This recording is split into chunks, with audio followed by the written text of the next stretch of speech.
Vamos a seguir con esta racha aritmética. Nos va a hablar Jan sobre grupos predivisibles. Él está haciendo su doctorado en Berkeley. Gracias. Tengo el... sí. Bueno, quería empezar agradeciendo por el espacio que se me ha dado aquí.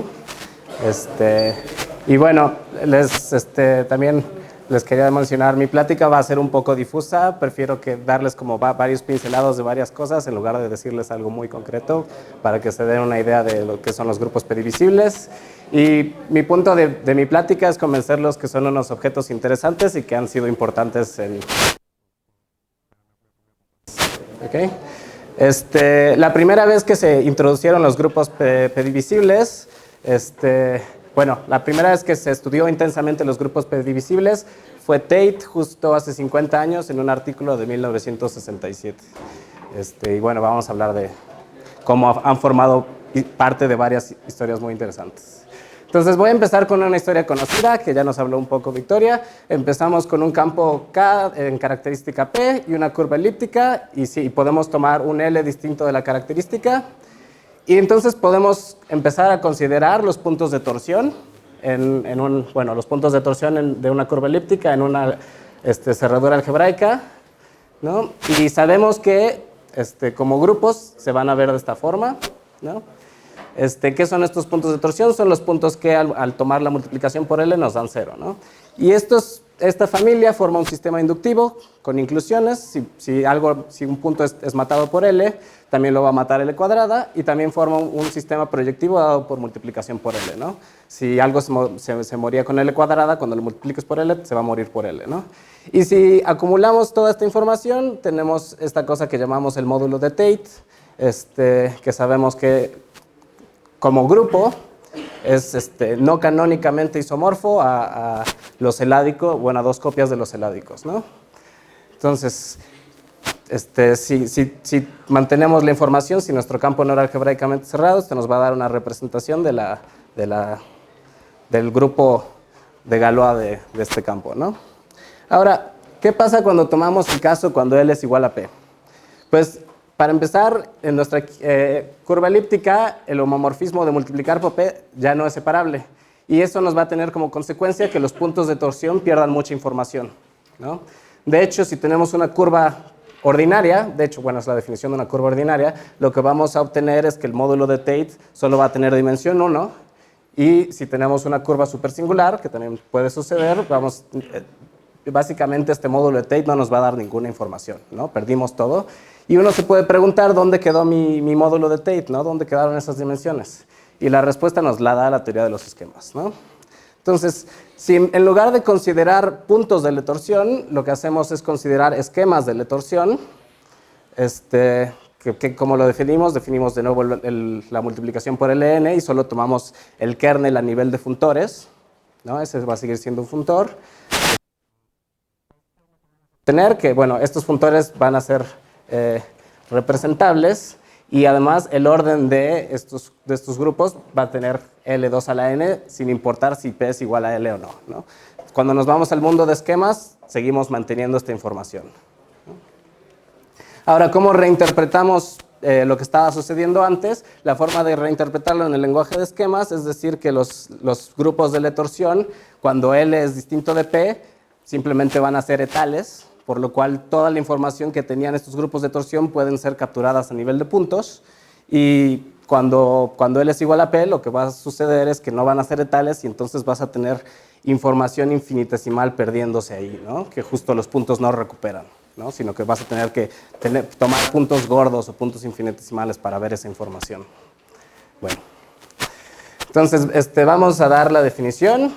Básicamente la definición está dada imitando lo que teníamos, ¿no? Justo los grupos predivisibles los estamos pensando que son esquemas de torsión de alguna variedad abeliana, y justo como que queremos axiomatizar cómo se podría ver eso, ¿no? Entonces vamos a tomar un esquema base cualquiera, y un grupo predivisible que va a ser justo un sistema inductivo de inclusiones de grupos, que satisfaga... Ay, ching, se me fue. Ahí. ¿Qué va a suceder? Queremos que multiplicación por P en la parte n más 1 se factorice vía la la inclusión natural de Gn, ¿no? ¿Qué estamos diciendo ahí? Cuando multiplicas por P, quieres que el Gn más 1 realmente tenga Pn torsión en lugar de Pn más 1 torsión, como que si hayas matado un pedazo de P, ¿no? ¿Y qué vamos a pedir? Vamos a pedir que se tenga esta secuencia exacta, ¿no? Como tenemos un sistema inductivo de inclusiones, siempre podemos tener esa inclusión y pedimos que se mantenga esta secuencia exacta, que pasa con los puntos de P torsión de variedades abelianas. Y justo esta secuencia exacta nos va a permitir interpretar a estos sistemas de grupos inductivos como sistema inductivo, como sistema proyectivo, ¿no? Con multiplicación por P. Y vamos a pedir que nuestros grupos sean bonitos, vamos a pedir que el morfismo estructural de Gn a S sea finito y localmente libre. Normalmente si S es el espectro de un campo, podemos olvidarnos de localmente libre, ¿no? Y nada más estamos pidiendo que la estructura como que K-álgebra sea una álgebra finita, ¿no? Entonces voy a dar rápido unos ejemplos. Siempre que tenemos un grupo, podemos tomar un grupo en esquemas y pues obtenemos esta estructura de esquema aquí y nada más podemos interpretar el grupo como un morfismo de álgebras de Hopf, ¿no? Y entonces este sistema inductivo natural lo llamamos de esta forma, ¿no?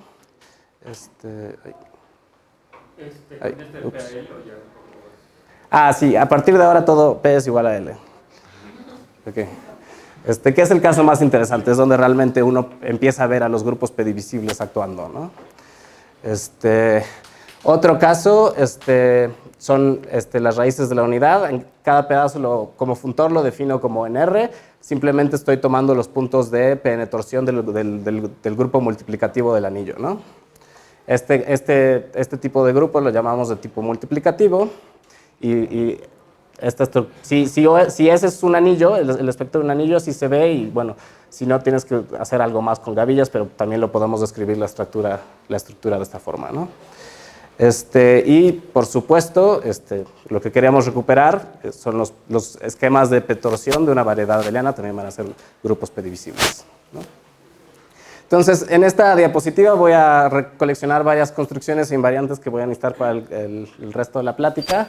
No les voy a poder dar una descripción completa, nada más les voy a recordar. Bueno, siempre que tenemos un grupo finito sobre algún esquema, podemos considerar su dual de Cartier. Y el punto es que, como nuestro grupo P divisible era un sistema inductivo, al dualizar vamos a obtener un sistema proyectivo, ¿no? Y justo como podemos recuperar el sistema inductivo del sistema proyectivo, o sea, podemos describir un grupo P divisible de estas dos formas, también el dual de Cartier nos va a dar un grupo P divisible, ¿no? Cuando lo consideramos así. Y además tenemos muchos teoremas de compatibilidad bonitos, como que si tomas una variedad abeliana, tomas sus esquemas de P torsión y dualizas el grupo P divisible, es lo mismo que dualizar en el sentido usual a la variedad abeliana y después tomar los puntos de P torsión, ¿no? También a los grupos P divisibles le podemos asociar un módulo de Tate, que simplemente es tomar el límite de evaluar en puntos. Y también vamos a poder asociarle un espacio tangente que se comporta como el álgebra de Lie. Claro que como es conmutativo, esta álgebra de Lie pues, no tiene realmente estructura de álgebra, nada más es un espacio vectorial, o bueno, más va a ser un OS módulo localmente libre, ¿no? Y también, siempre que trabajamos en característica, con grupos en característica P, tenemos estas cosas que se llaman morfismos de Frobenius, que va de G a GP, donde GP es el grupo G que obtuvimos al hacer el cambio de base por el Frobenius natural que trae el esquema S por estar en característica P, y el morfismo dual B, que, bueno, y también tenemos estas compatibilidades de que F por B nos da multiplicación por P y B por F nos da. Y lo mismo que pasaba para grupos, pasa para grupos P divisibles, ¿no? Y bueno, definimos la altura de G simplemente como todos los grupos van a tener como, o sea, el orden de Gn va a tener como un P, va a ser P a la NH por la axiomatización que tenemos, y entonces este numerito de acá es la altura. Bueno. Perdón por irme tan rápido.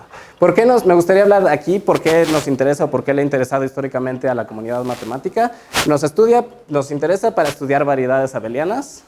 De hecho, un resultado de Serre y Tate, salió en 1964, nos dice que básicamente en característica P, voy a ser muy ambiguo aquí, la teoría de deformación infinitesimal de una variedad abeliana básicamente coincide con la teoría de deformación infinitesimal de su grupo predivisible. ¿Qué quiere decir eso? Si tú tienes un esquema base K y deformas tu esquema base y tienes una variedad abeliana, para deformar la variedad abeliana A solo tienes que deformar su grupo predivisible, ¿no? ¿Por qué nos puede también interesar? Nos interesa para estudiar representaciones de Galois. En 2009 Kissing, por ejemplo, utiliza el concepto de que una representación sea de tipo P-divisible, que quiere decir que en el fondo viene de un grupo P-divisible, y lo utiliza para estudiar el problema de levantamiento modular. Básicamente, la teoría p-ádica de Hodge nace junto con los grupos p-divisibles en el artículo de 1967 de Tate, con esta secuencia exacta, que de alguna forma, si nos da más tiempo, podemos revisar, es un análogo de la filtración de Hodge o de RAM. Y también, últimamente han tomado bastante auge por su importancia y relevancia en el programa de Langlands. Bueno, ¿qué sabemos? ¿Cómo voy de tiempo? Bueno, me gustaría hablar, bueno, por supuesto no voy a poder hablar de todo lo que ya sabemos. Hablar vagamente de 3 ideas importantes, bueno, que yo considero importantes y que me gustaron. Y que son, bueno, son parte estructural de la teoría de grupos predivisibles, ¿no? La primera es una propuesta de linearización. ¿A qué me refiero con esto? Cuando uno trabaja en la categoría de grupos predivisibles, o bueno, cuando uno trabaja en una categoría, le interesa como tener una categoría más ven las cosas. Y el punto de una propuesta de linearización es empezar con tu categoría, asignarle una categoría de álgebra lineal, que básicamente todo sea álgebra lineal, y ver qué cosas puedes recuperar de acá para acá, ¿no? Y ese es como un método muy usual de estudio, ¿no? Y bueno, el chiste es que tenemos una muy buena propuesta de linearización, que le llamamos teoría de Dieudonné. Tenemos un estudio muy intenso de su deformación, y a esta teoría le llamamos teoría de Grothendieck-Messing, y al final voy a intentar hablar de un resultado reciente. Ok, voy a empezar con la teoría de Dieudonné, y les voy a decir, la observación clave que básicamente empieza la teoría de Dieudonné es que aunque un grupo pedivisible G no tenga deformación única, o sea, cuando tenemos, ¿a qué me refiero con esto? Siempre podemos tomar un esquema S y un esquema cerrado dentro de S.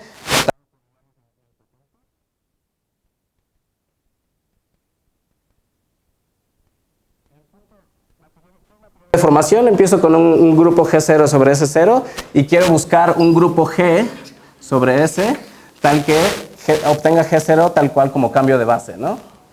Esto es lo que...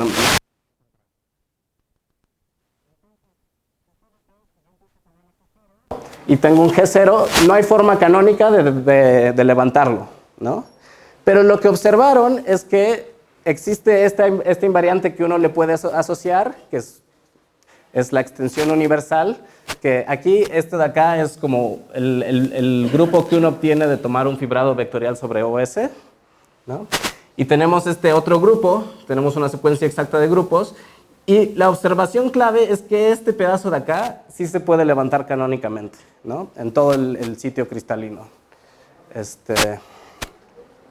Entonces, ¿qué nos va a decir la versión general de Dieudonné, probada por las ideas de Grothendieck y Messing?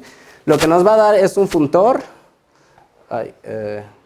Perdón por esto, pero nos va a dar un funtor de los grupos pedivisibles sobre S a cristales en módulos cuasi coherentes en S. Lo importante de recordar de esta categoría es que es básicamente una categoría de álgebra lineal, en cierto sentido, ¿no?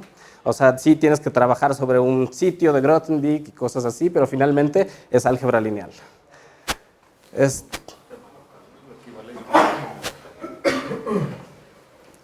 ¿Qué es este funtor? Cuando nosotros intentemos evaluar en un objeto del sitio cristalino, nos va a dar un módulo localmente libre que preserve que justo su rango sea lo mismo que la altura de G. ¿Okay? Entonces, bueno, esta es la versión fancy del teorema de Dieudonné. Y bueno, justo como tenemos esta parte funtorial, tenemos el morfismo de Frobenius, también obtenemos esta cosa, y que podemos interpretar al morfismo de Frobenius como un endomorfismo semilineal, ¿no? Entonces, Si también mantenemos esta información, bueno, esta es la versión general que habla Grothendieck de esto. En el caso específico, en el que el esquema en el que estamos trabajando es el espectro de un campo. Esta versión es la que probó Dieudonné y en la cual Grothendieck y Messing se inspiró para generalizar, ¿no? O sea, normalmente, déjenme regreso aquí. Es un problema difícil entender realmente qué tan fiel y pleno es este funtor M que describe Grothendieck, pero afortunadamente para casos sencillos sí tenemos una demostración completa de que nos puede inclusive dar una equivalencia, ¿no? Y el chiste es estudiar qué tipo de extender para qué S conocemos qué es lo que hace este funtor, ¿no? Entonces, ¿qué es la versión aterrizada? Ahora voy a tomar un campo K perfecto de característica P. Y bueno, como para este espectro, bueno, para este campo, tenemos un anillo de deformación universal, que son los vectores de bit. Cristales en módulos, va a ser literalmente hablar sobre módulos sobre el anillo de vectores de bit, ¿no? Entonces, nos podemos olvidar de toda la parte del sitio cristalino. Y entonces, el funtor, lo que nos va a dar, este mismo funtor que describimos, nos va a dar una equivalencia entre y parejas MF, donde M va a ser un módulo finito sobre WK, y como ya sabemos, este módulo finito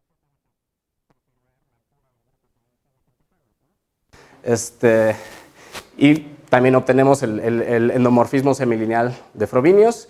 Le pedimos que la imagen de F evaluada en el módulo sea parte de P, justo porque sabemos que F por B nos daba P, ¿no? El Frobenius y Reshevon nos da P. Y lo maravilloso es que esto sí es una equivalencia de categorías. Básicamente, entendemos si podemos entender esta categoría de álgebra lineal, básicamente entendemos a los grupos P divisibles, ¿no? Entonces, les voy a dar un ejemplo aquí de qué es lo que nos hace nuestro funtor de Dieudonné a nuestros ejemplos. Si tomamos a las raíces de la unidad, esto lo que nos va a dar son los vectores de bit. Sabemos que el Frobenius es un endomorfismo lineal, bueno, semilineal, entonces básicamente la acción de F se determina cuando determinemos a dónde se va el 1, y bueno, F de 1 es 1. Y aquí QP entre ZP, pues es la misma historia, sabemos que este es un grupo predicible de altura 1, por lo cual tiene que ser el módulo, y sabemos que F de 1, bueno, podemos calcular explícitamente que F de 1 es P.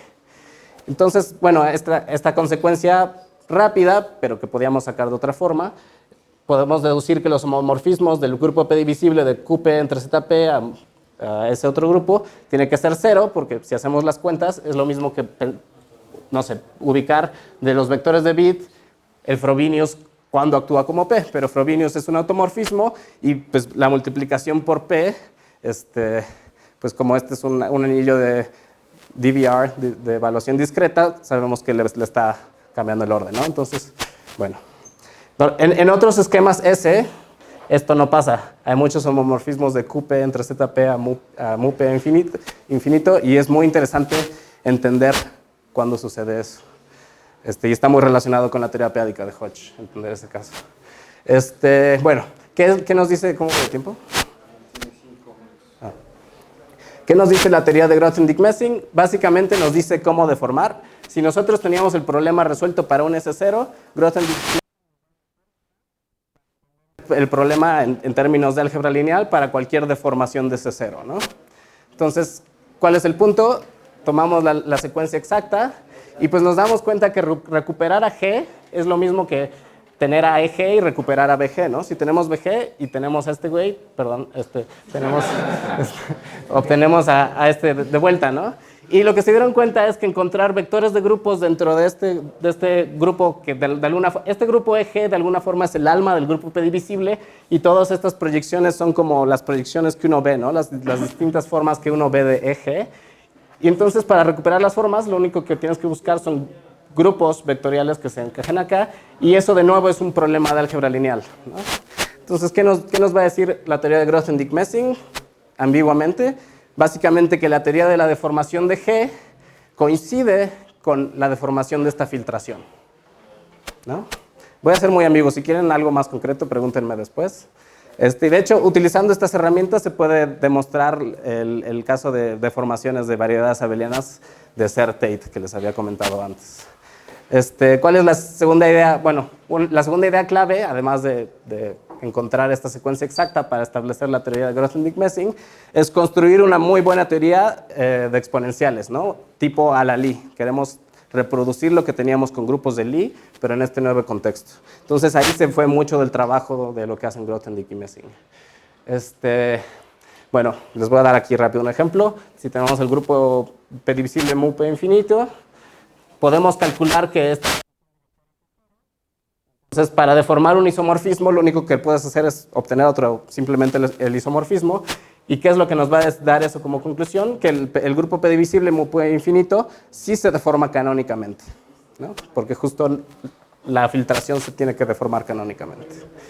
Entonces, voy a intentar aterrizar Grothendieck-Messing en este caso. Podemos pensar que pues, tenemos un campo perfecto y lo que queremos hacer es, de alguna forma, deformarlo característica cero y pues uno puede ir deformando poco a poco, ¿no? Hasta llegar a los vectores de bits. Y entonces, ¿qué nos dice Grothendieck-Messing con Dieudonné? Ya de forma aterrizada, nos va a dar este teorema lo hizo Fontaine antes. Pero Grothendieck-Messing nos lo prueba de forma más fácil. ¿Qué nos va a dar? Nos va a dar una equivalencia entre grupos P divisibles, de nuevo, pero ahora sobre el esquema de los vectores de bits, y tripletas MLF.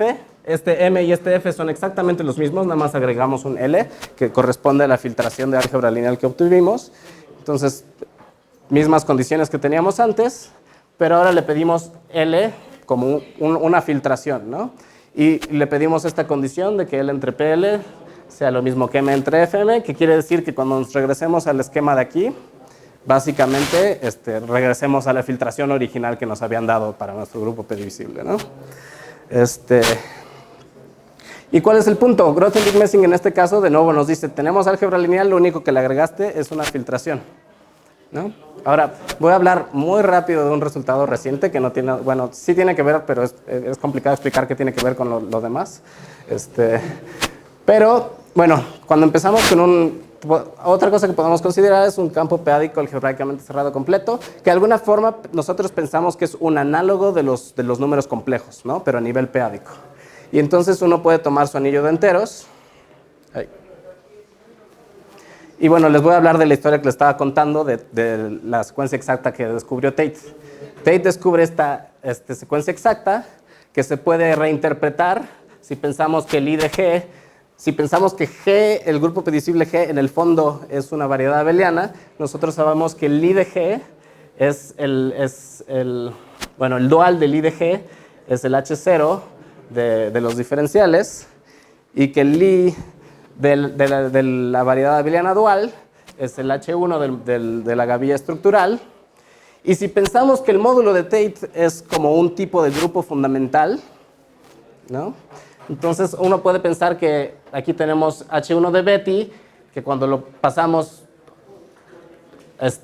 digamos a los números complejos se convierten de RAM, y esta secuencia se convierte en un análogo de la filtración de Hoxha de RAM, ¿no? Entonces, eso ya se sabía desde 1967 y el resultado nuevo es que básicamente esto es lo único que necesitas para entender a tu grupo P-divisible. Entonces, más concretamente, tenemos una equivalencia de categorías entre grupos de P-divisibles sobre el anillo de enteros de este campo y parejas TW, donde T va a ser un módulo libre finito sobre los p-ádicos y W es una filtración es nada más como una filtración de un paso, ¿no?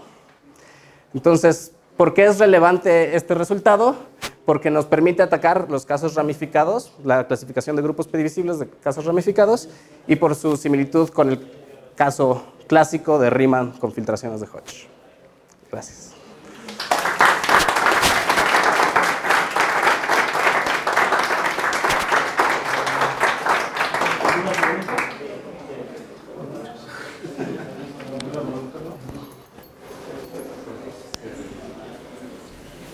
Por ejemplo, cuando tienes un grupo P divisible, bueno, sabes que tienes una variable abeliana, pues hacer el grupo P divisible y al revés, que tanto se puede decir, si tengo un grupo P divisible con ciertas características, ¿en qué casos puedo garantizar que una